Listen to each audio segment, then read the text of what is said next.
After I bought my husband a new car, his mother said, "Wow, I didn't know you could afford real gifts." Then she turned to him and whispered, "Make sure it's in your name only." He laughed and nodded. What he didn't know was, I had already titled it under mine. And when he tried to take it after the separation, I watched him call a tow truck from the sidewalk. I live in Fort Wayne, Indiana. Not a fancy city, just average. People mind their business and winters are long. I've worked at the same logistics company for 8 years. It's not glamorous, but I'm good at it. I make a decent living, I'm stable, and I've never been the flashy type. My name's Andrea, by the way. I'm 38, no kids, and at the time, I was married to a man named Kyle. Kyle's 5 years younger than me. When we met, he was charming. Funny, easy to talk to, full of ideas.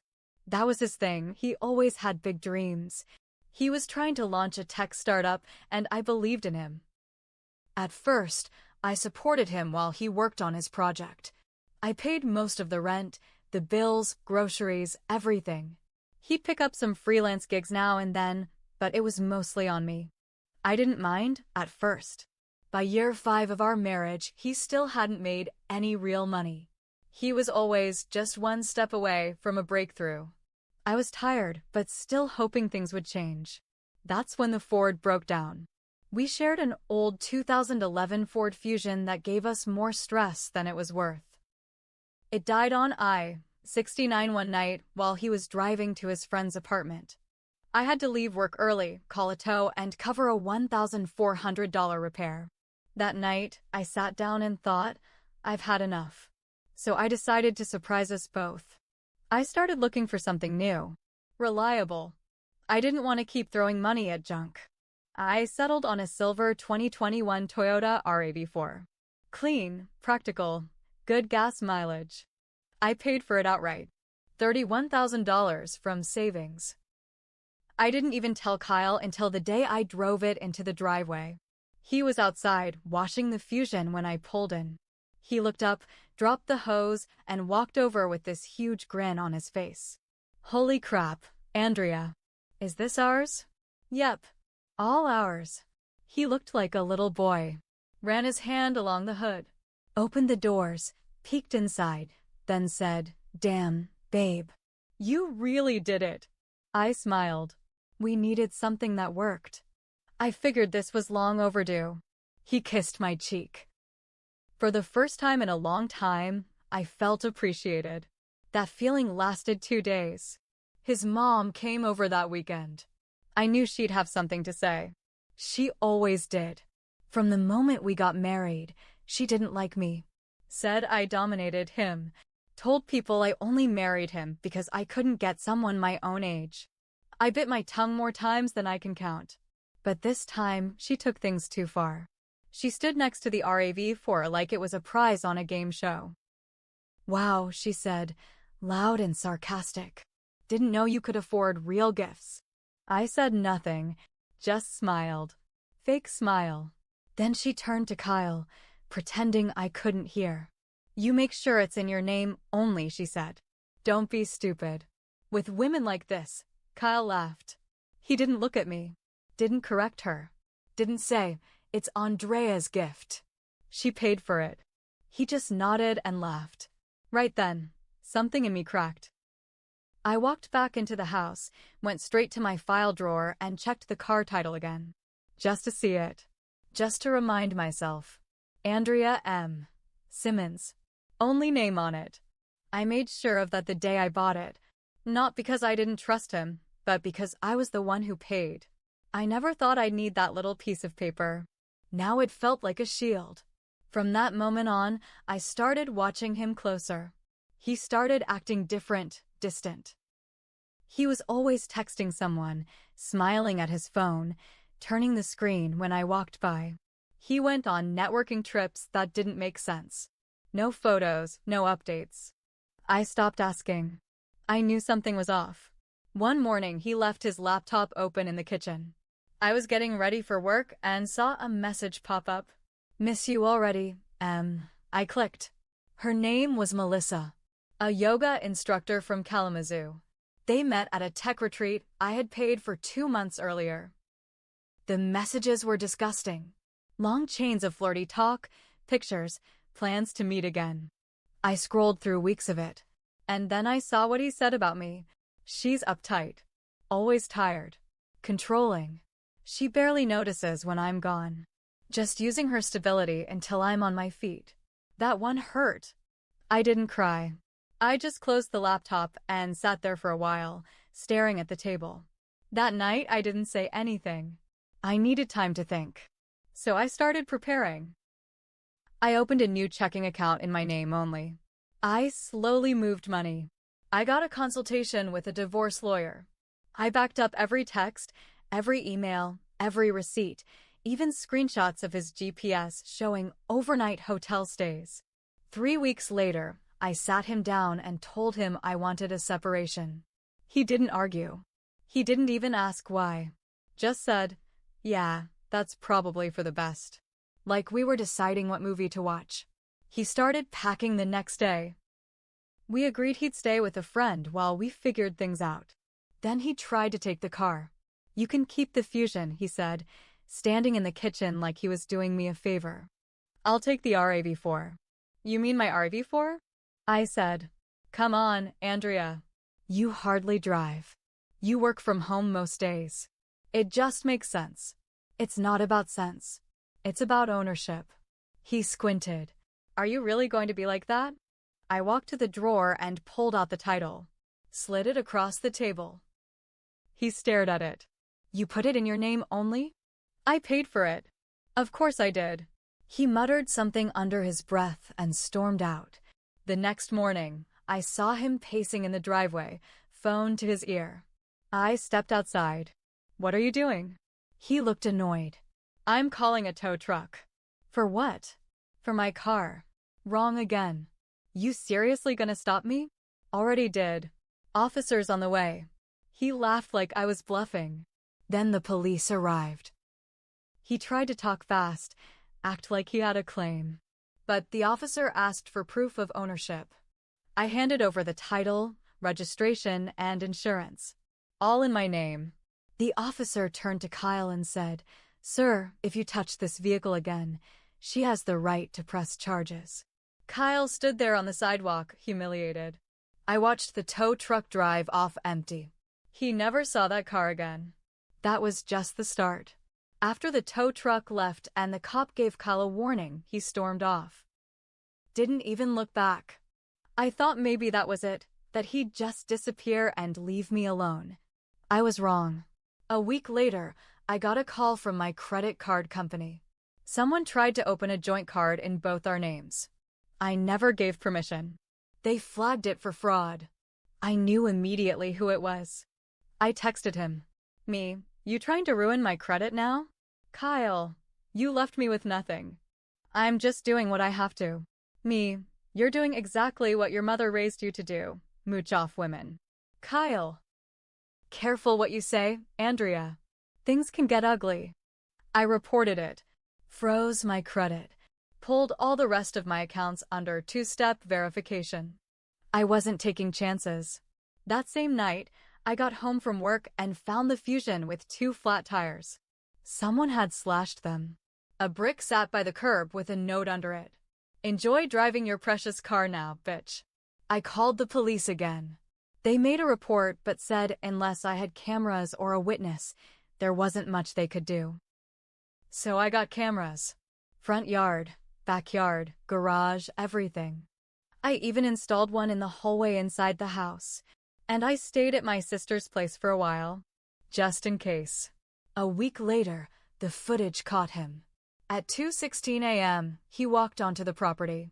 Hoodie, gloves, flashlight. He was trying to get into the garage, probably thought I still kept the spare key there. But the door was locked tight. I gave the footage to the cops. This time, they picked him up. Charged with trespassing and vandalism. His mother came to court with him. Wore all black like it was a funeral. When the judge asked if I wanted a restraining order, I said yes. Looked straight at Kyle while I said it, too. The judge granted it. He wasn't allowed within 200 feet of me, my house, or my car. That should have been the end. It wasn't. 2 months passed. Divorce papers were moving through. He didn't have a lawyer, just kept asking for extensions. But the worst part? I found out he was living with her, Melissa, the yoga instructor. The one from Kalamazoo. The one he told me was just a business connection. They were sharing an apartment in Grand Rapids. She even posted a photo of them with my dog. See, I let him take the dog when he moved out. I didn't think he'd use her like that. For likes. For sympathy. For pretending to be a loving, stable guy. So I reached out to Melissa. Sent her copies of the court records. His trespass charge. The fraud attempt. Screenshots of his cheating texts. She never responded. But 3 days later, Kyle called me from a blocked number. You think you're smart, don't you? I think I'm done letting you lie. You ruined my life. No, Kyle. You just finally had to live it without using mine to prop it up. He hung up. The next day, I got a call from his job, one of the freelance companies he'd done IT work for.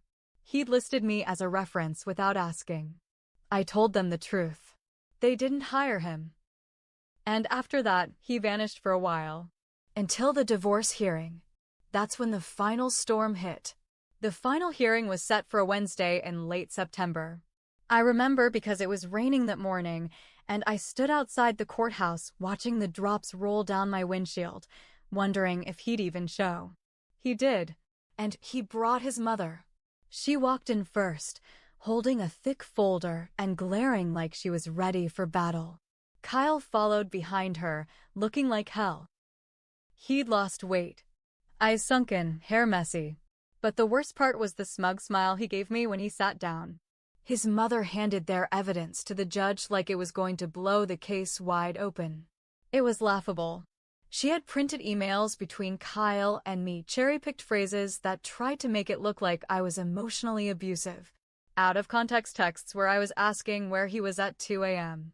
Like I was some jealous wife trying to control his freedom. The judge flipped through them and asked, "Is there any legal or financial relevance here?" She opened her mouth to speak, but Kyle jumped in. "Your Honor, I'm seeking partial ownership of the RAV4. It was a marital asset."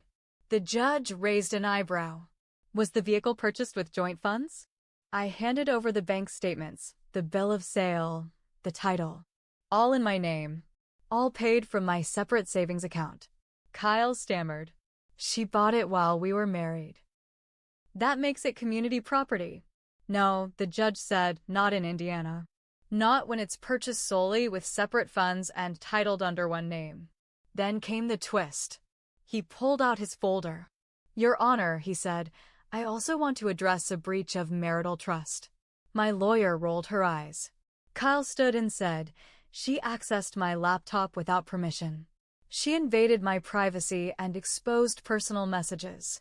He was trying to claim I violated his rights by catching him cheating.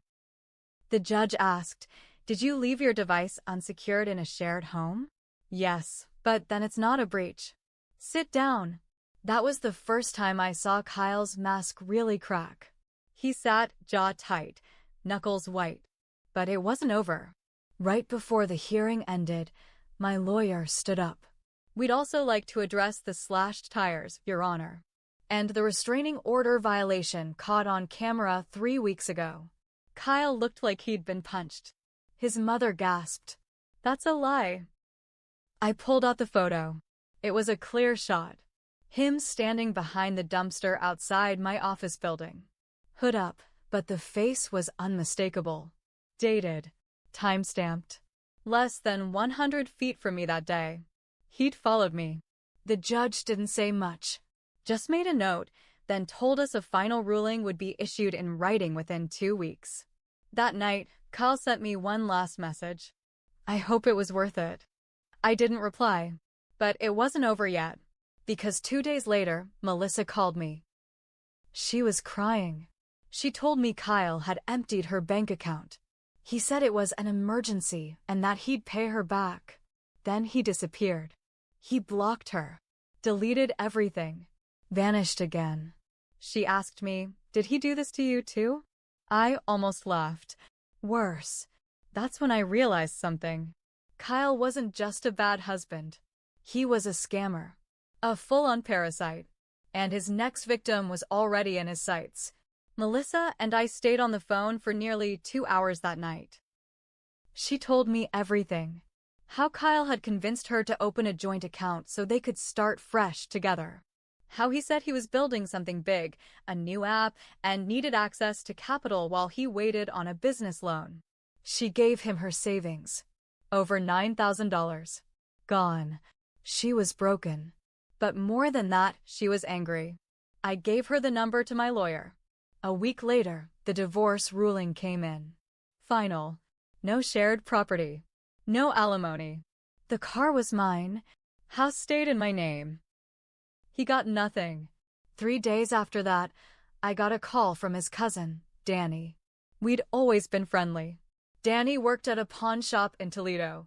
He said, "You won't believe who just tried to sell me a bunch of tech junk and an old laptop with someone else's name stickered on it." I didn't even need to ask. Kyle was circling the drain. Over the next few weeks, it all came crashing down. Melissa filed a police report. Fraud. She had texts, emails, bank statements. She gave them everything. I reached out to Danny and asked for the laptop. He mailed it to me, no questions asked. And then I did something I never thought I'd do. I contacted every woman I suspected he had talked to. It wasn't hard. His Instagram had public tags going back months. I reached out to 5 women. 3 responded. 2 had also lost money. One said he pressured her into co-signing on a credit card and ghosted her right after. I connected them all with my lawyer. One by one, they joined the fraud case. By mid-December, a detective called me. Kyle had been picked up trying to cross into Canada with fake IDs and a duffel bag full of burner phones and prepaid gift cards. It made the news, just the local stations, but still. Local man accused of romance fraud in 4 states. He looked awful in the mugshot. Eyes dull. No smirk. No mom beside him. He was charged with fraud, identity theft, violation of a restraining order, and possession of stolen property. They kept him in jail because of flight risk. He tried to call me from lockup. I didn't answer. Instead, I forwarded the call log to the DA. At his sentencing, I went to court. Sat in the back row, quiet, calm. When the judge asked if anyone wanted to speak, I stood up. "I used to love this man," I said. "I gave him money, trust, and years of my life. He used me until I had nothing left to give. Then he moved on and did it to someone else. And someone else." And he laughed while doing it. Kyle didn't look at me once. He got 6 years. Minimum. Melissa and the others got restitution orders. I didn't want a dime from him. I wanted distance. I wanted freedom. As for me, I sold the Fusion. I kept the RAV4. Every time I slide behind the wheel, I think about the look on his face when the tow truck drove off without him. And I remind myself, letting someone take and take from you isn't love. Love isn't quiet sacrifice. Love is knowing when to say enough. And meaning it.